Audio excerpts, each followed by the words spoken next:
Ooh, I was dancing. Oh.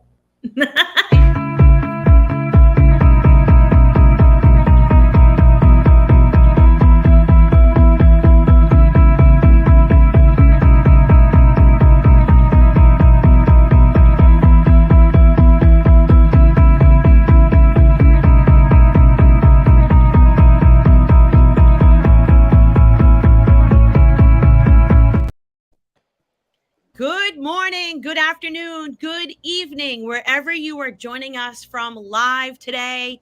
Welcome and thank you for joining us for the DCI's Global Student Showcase webinar series that is happening all month long, where we are celebrating students and classrooms and school communities around the world.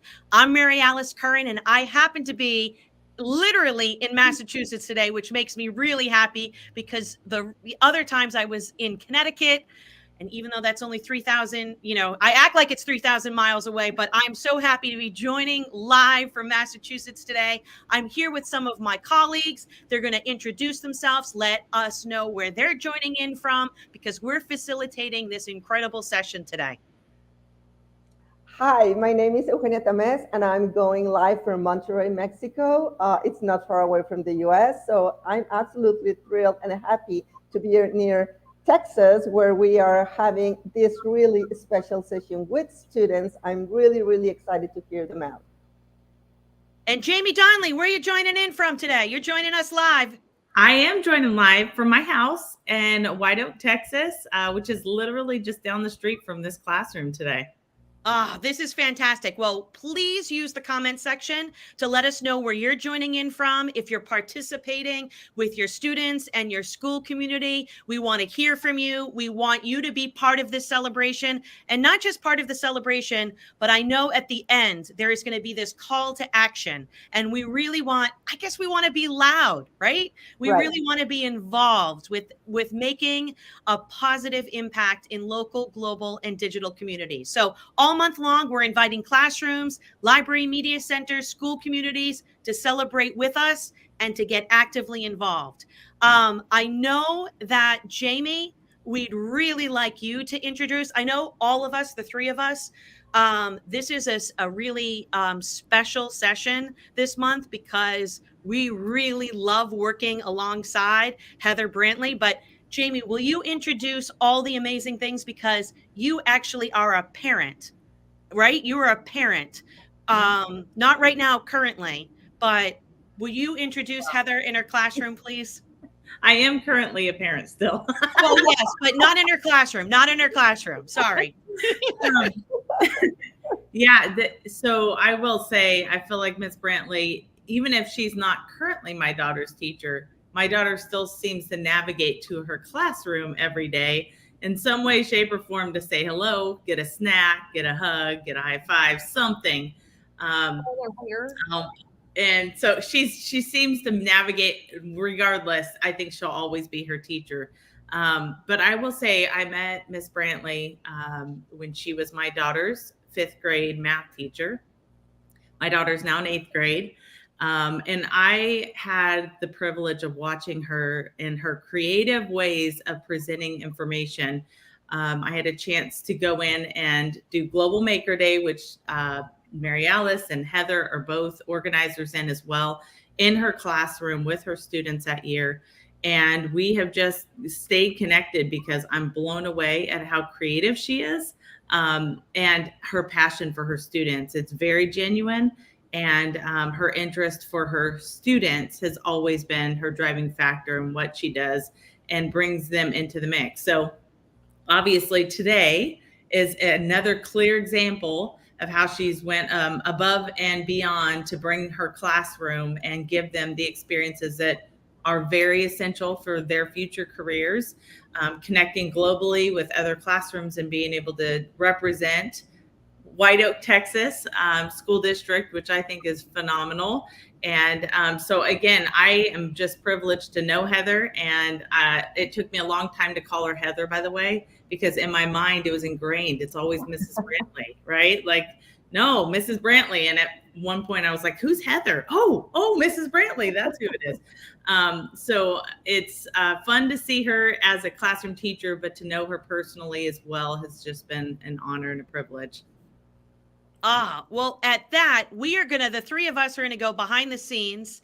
And Mrs. Brantley and your students, this is your opportunity. And we'll be behind the scenes posting live. Okay, hello, I am Miss Brantley, and we are here in White Oak, Texas. I am a sixth grade math teacher, but I don't believe that we teach just one subject. We teach the whole child and everything about the child in my classroom. So I have a opportunity to just give my kids an opportunity to shine. So being in my classroom is not about being Miss Brantley's student. Miss Brantley's classroom is about being the best that you can be at anything that you set your mind to. So I want to showcase today my students and what we have been doing a lot of, and I know a lot of classrooms and a lot of conversations are going on in education right now about using AI. So artificial intelligence is huge, and there are safe platforms for students to use. And our students use those platforms to even come up with our presentation today. So I'm going to step to the side, pull up the presentations. The students will introduce themselves and share with you what they have learned about using tech for good and using good digital citizenship while using AI. Okay. So she's going to share. There you go. All right. Are we good? Okay, next slide.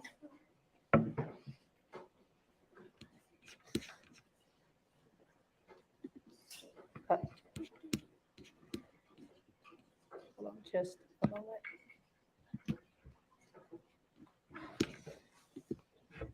Okay. I'm Alexis. I'm Emma.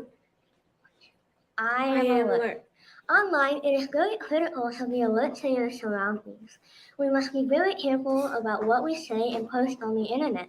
Sometimes we can hurt people with our words and posts, and sometimes other people can try to trick us, so being alert can keep everyone safe. Also remember that AI is not perfect and can be wrong sometimes. Some ways to avoid hurting people on the internet or someone hurting you and your device are being mindful of other people. Remind yourself that there are actual people behind those screens, and it's very important to know that they can get their feelings hurt easily. For your own safety, make sure to be cautious when clicking links and downloading attachments, along with having a strong password. It is also smart to know who you're talking to online. Make sure to double check information that you find with AI, as not all of it is 100% accurate. So next time you're online or using AI, make sure to think about what other ways you can be alert. This is our presentation. I am alert. I'm Alexis. And I'm Emma. Thank you.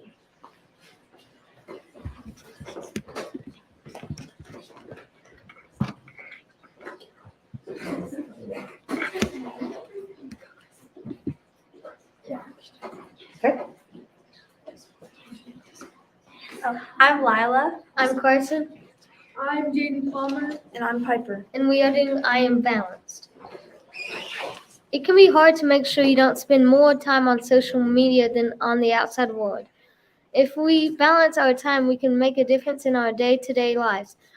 According to the Journal of Social and Clinical Psychology, using social media for 30 minutes only per day is recommended for better physical and mental health.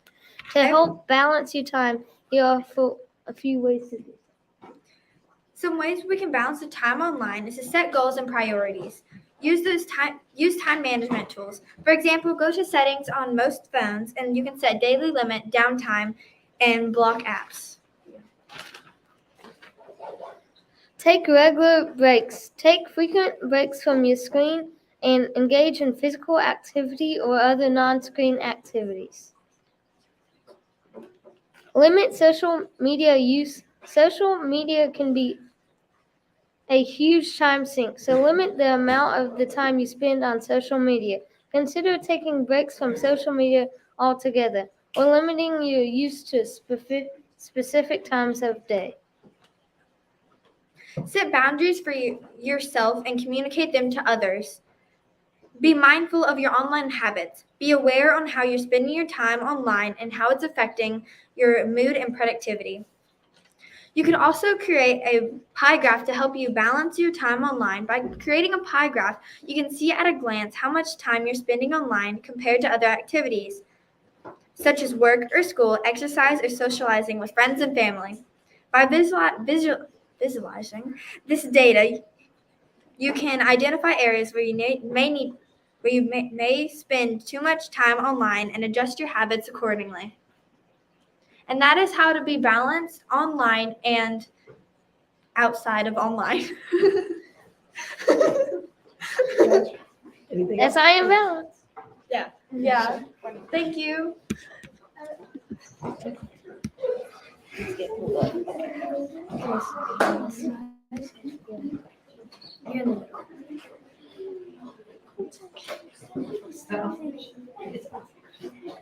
I'm Eli Fritchie. I'm Garrett Steele. And I'm Colton Zibney. And today we're going to talk about how to stay informed on the internet. A few ways to stay informed on the internet is to join safe online communities related to your interests and participate in discussions. You'll learn a lot from other members, and you'll be able to share your own knowledge as well. Always talk to teachers and parents about what groups you want to join. Are y'all in any online communities? Yeah, I'm in a safe online community that's called Roblox. Use news aggregator apps. There are many news aggregator apps that can help you stay informed on a variety of topics. Some popular ones include Flipboard, Feedly, and Google News.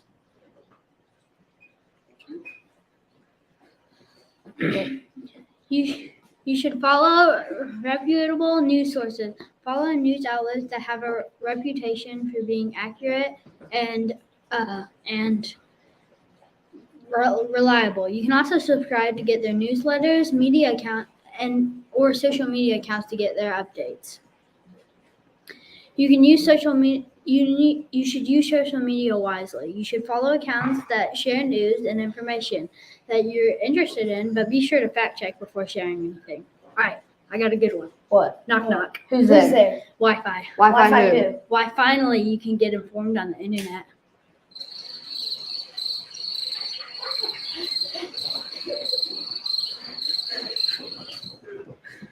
You can set up Google Alerts. You can set up Google Alerts for specific topics or keywords, and Google will send you an email whenever there's news related to those topics. Do you all believe in everything you see on the internet? Yes. I know it's not a good thing. Okay, good. These are few of ways to stay informed on the internet, and that's our I Am Informed presentation. Thank you for listening. Oh my God. Okay, our next group.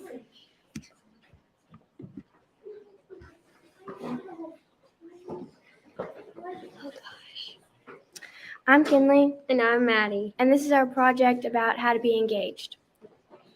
Technology and digital channels offer a variety of opportunities for civic engagement, and here are some ways to leverage them. Social media platforms such as Facebook, Twitter, Instagram, and LinkedIn are excellent tools for civic engagement. You can join groups or create your own. Follow your elected officials and interact with them. Share information about local events and issues and encourage others to participate in discussions. Number 2, online surveys. Online surveys are easy and effective ways to collect feedback from the community. SurveyMonkey and Google Forms are popular survey tools and allow you to create and share surveys with ease. 3. AI is a very fun and important way to engage with people on the internet. When using AI to engage, you can make video games, movies, and books. Every day, AI is making and adding new ways for you to be able to engage. And those are just a few ways to engage online. Overall, technology and digital channels provide numerous opportunities for civic engagement, and it is important to leverage them to foster a more engaged and informed community. I'm Kinley. I'm Maddie. And this was our project about how to be engaged. Good job, girls.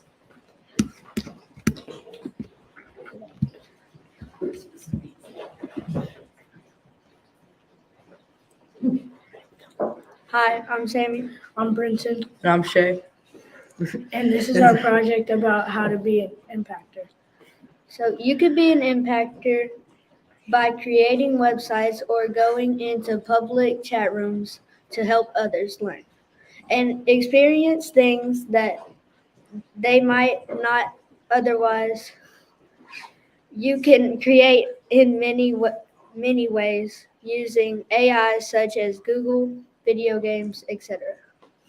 We can also use social media to spread awareness and kindness. Many social media platforms we're using by control that.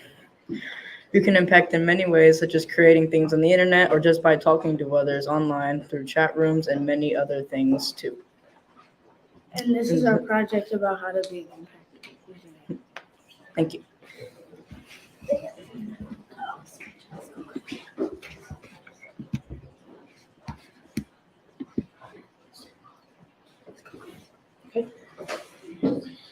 Hi, my name is Eli, and this is my slide on how to be inclusive.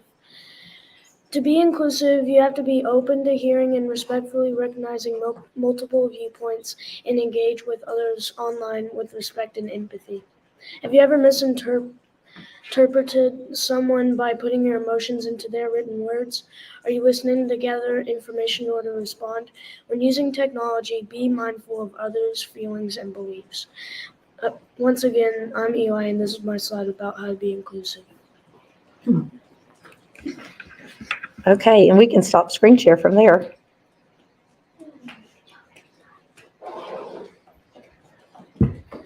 Okay, so what we have looked at is my students took each individual and they presented and they've talked with each other about how they can use these components of good digital citizenship.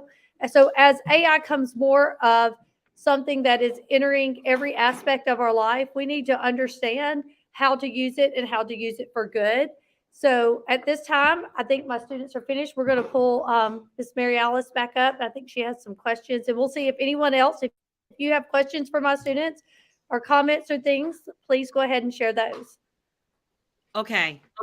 First of all, I couldn't keep up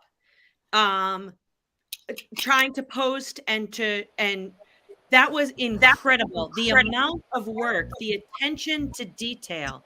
Honestly, this is exactly why we designed this month, to celebrate this type of learning and to encourage, to inspire this type of learning in classrooms everywhere, no matter how young or old you are. So that is my first, I am cheering you on. I'm blown away. I think we need to take this show on the road.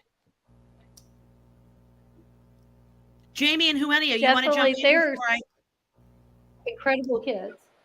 Yeah, and I love the fact that kids are learning this by themselves and making them part of their lives, because every day it's where they use technology, and every day when they just grab a device, they have all these learnings within them, and that will make them easier to make a good choice or a bad choice. It will guide you throughout their lives, right? Because technology is not going away. So every time you grab a device, you have all these learnings in your mind and in your heart, and will guide you to make the great and best choices for you to move on and to make the world a better place, right? For everyone. I know, but Jamie, before you jump on, I see a question, just so you know. Dr. Matt Joseph, and how do you demonstrate tech for good outside of school with your devices? Okay, I have a student who's wanting to answer that one. You can demonstrate tech for good with their devices by spreading kindness through AI platforms and other apps that allow you to talk to others. Social media apps, yes. Anybody have something else they want to add to how you're using tech for good outside? I know my students, they're always building, creating. I love them coming in and showing me on their device some of the creativity things that they have been doing. I've given all my students access to CoSpaces, so they're building, they're learning. It's been great to see some of them come back from some of the AI platforms and go, oh, Miss Brantley, I learned about this. And I was like, awesome, because there's not always going to be that teacher or adult right there. But they also know that not everything on the internet is. It's not. So, and by the way, our little jokesters, they even had the sound effects set up. That was like, those little details, that gets my heart. So, but I think that was a great question. And I liked how, he answered it. If we're actually spreading words of kindness instead of using social media to beat each other down, let's build each other up. So it's a way to keep our community and our friendships growing. So, all right. Thank you, Brad. Jamie, this is your area of expertise. So to hear your comment really matters. Oh, no. I will tell you a couple things stood out as I was listening to the presentations. The balance, listening to some of the strategies of how a student can kind of own and set up those limits and boundaries in their life. Mary Alice and I were just talking about this, that, we are so bombarded with technology. We are now facing the consequences of having an unlimited access to technology at all times. It's not healthy. We're being affected emotionally, mentally, being able to connect with people in person have been, an issue for some. And I think that students owning that is really, really important. And I think what's really different about this generation than what we faced is that they feel empowered to want to take that ownership. Whereas before, I felt like we were just, let's just keep on taking it all in, right? Yeah. Let's not think about the consequences. Let's just go ahead first. And now that we have seen some of the results of too much technology, I think what's really powerful about this is students have figured out ways that they can own it themselves. And, that's the thing, like we need reminders. We need reminders for calendars. We need reminders for assignments. We need reminders all day long to have those reminders to say, hey, this is a lot today. Take a break, get your brain some, time. Another one that I thought was really powerful was the inclusive pillar, and hearing about, sometimes we have a very narrow view of what we are exposed to. And I think another thing that our generation has, this new generation of students that are coming, have really taken it upon themselves to say, that's not going to be me. Ellie and I were watching a show last night, and she goes, that would never happen today. Like we were watching a show from before, and she goes, that would never be allowed today. That would be completely unacceptable for a teacher to talk to somebody like that, or that'd be unacceptable for a classroom to be okay with that. And I thought, what, that's true. We need to be able to see our students be able to take that and own it and to set those expectations. And that's what they're doing. This whole thing is them owning it and saying, we're going to be the ones that lead the charge to do this right. And instead of us telling them what to do, they're telling us what's necessary to move forward for them to be able to use technology in the right way. Anyways, I do want to tell you, and I'm sorry I'm taking so long. I was just really moved by the presentations. But in the chat, guess what? We have the digital citizenship VR journey that goes through all the pillars that have been gone. That we had some issues with Mozilla Hubs, it not being available. And guess what, Heather, Miss Brantley, it is back and it's linked up. So this would be a great time for your students now to go through that digital citizenship journey and understand the pillars deeper, make good or bad choices to go through, their maze and see if they can come out successfully. But I'm excited to see that it's still available. Yeah, I was heartbroken when I couldn't get into it today. I was like, Jamie. Trust me, I spent a lot of time making it. I was heartbroken too. I was like, no. The modulus. I'll share it with y'all when we're done. So, I also, ready. What is it? Can we get on it now? Yeah.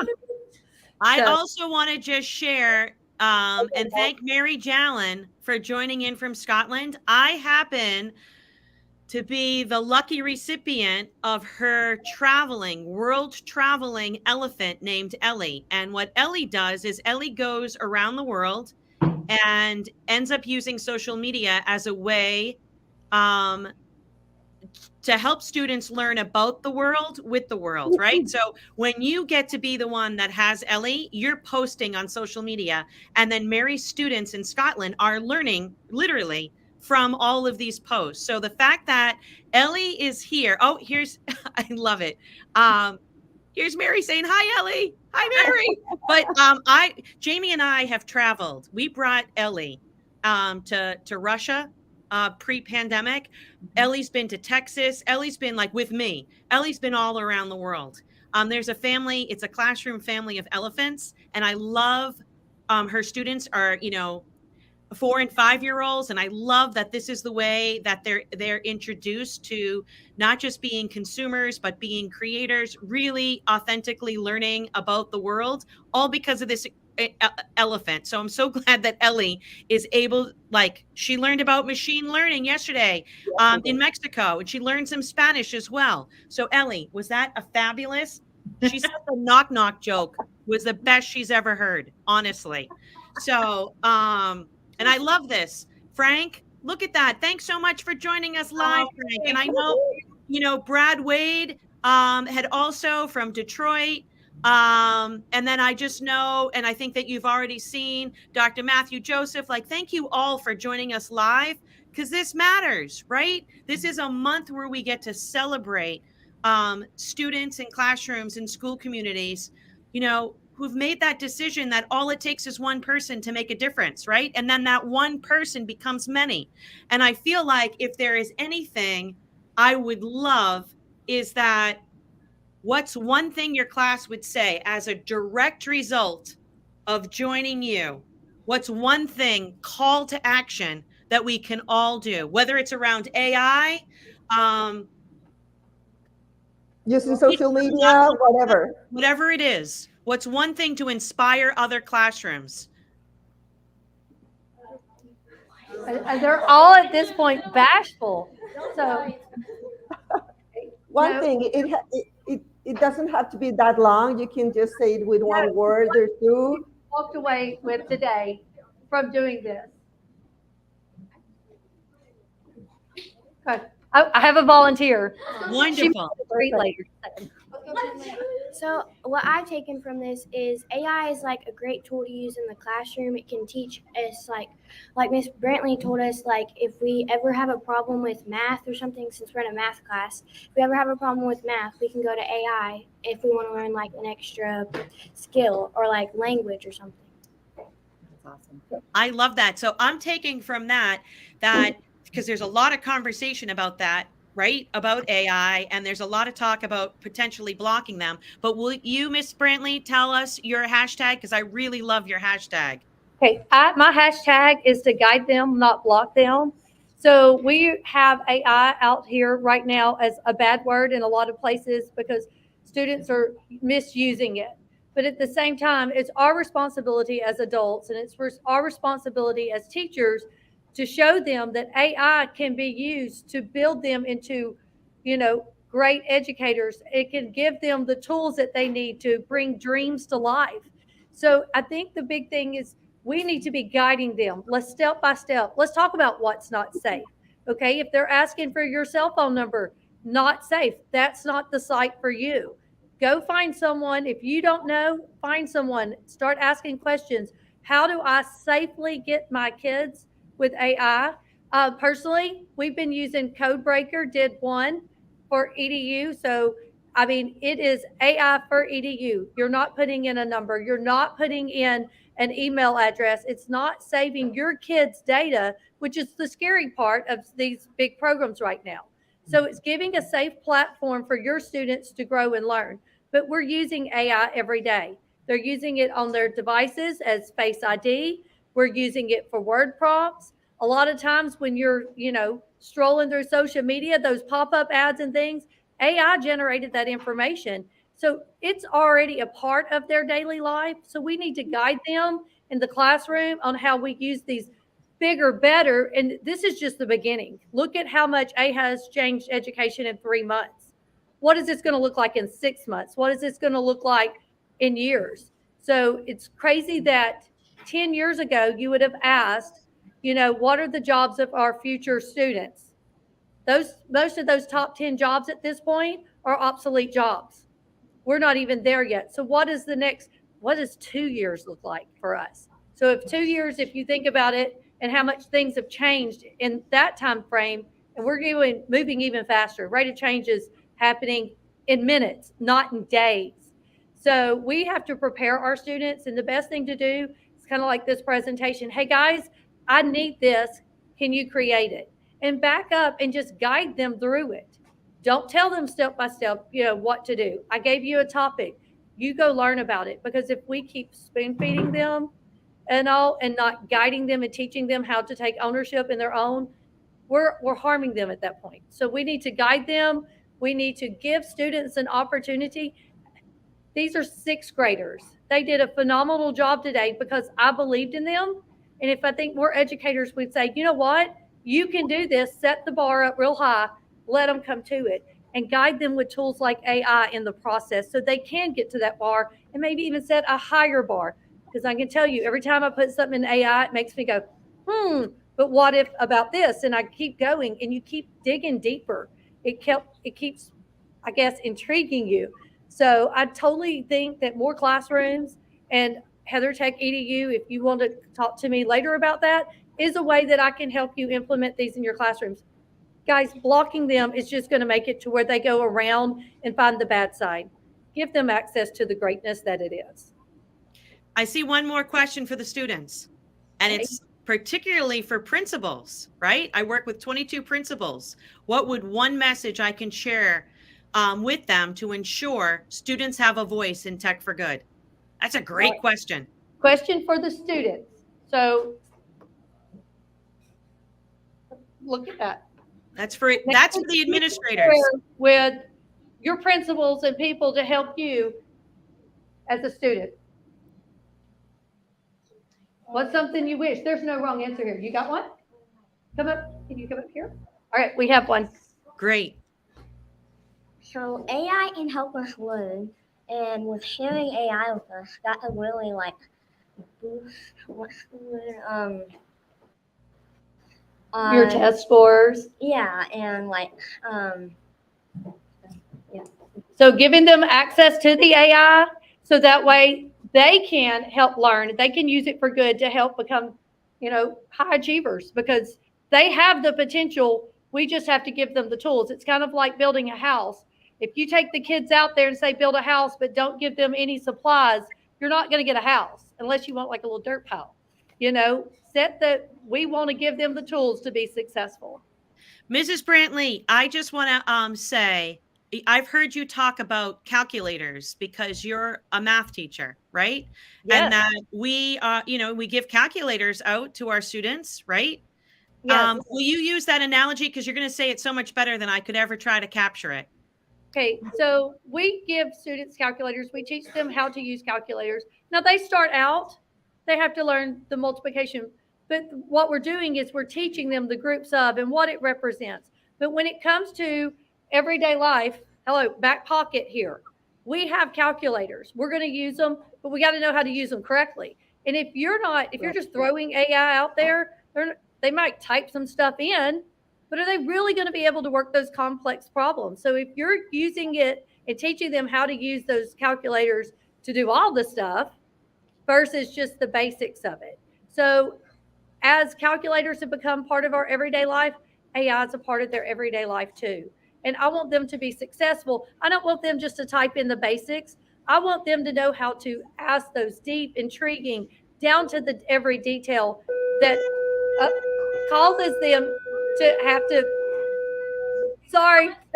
but it's those intriguing things that they need. Thank you to all of your students. You were wonderful. Yay! And for everybody that joined us live, thank you. Continue to learn with us all month long as we celebrate classroom and and school communities around the world. Great job. Yay! Thank you so much. That was really, really wonderful. Thank you so much for everyone who joined us live. Thank you. Thank you.